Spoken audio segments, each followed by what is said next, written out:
क्या आप जानते हैं रमज़ान की एक रात ऐसी भी आएगी जब आसमान खुद इंसानों को खबरदार करेगा।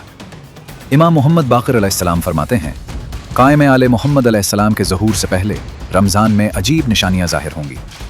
चांद ग्रहण उस वक्त होगा जब महीने के सिर्फ 5 दिन बाकी होंगे और सूरज ग्रहण उस वक्त जब 15 दिन बाकी होंगे। और फरमाया, ऐसा वाक़या हज़रत आदम अलैहिस्सलाम के ज़मीन पर आने के बाद कभी नहीं हुआ।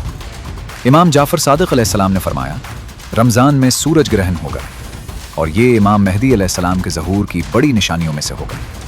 रिवायात में आता है, रमज़ान के दरमियान एक आसमानी आवाज़ गूंजेगी, ऐसी आवाज़ जो ताजिर को उसकी तिजारत में, मुसाफिर को उसके सफ़र में और औरत को उसके चरखे पर रोक देगी। लोगों के हाथों में खाना होगा मगर खौफ से वो खा ना सकेंगे।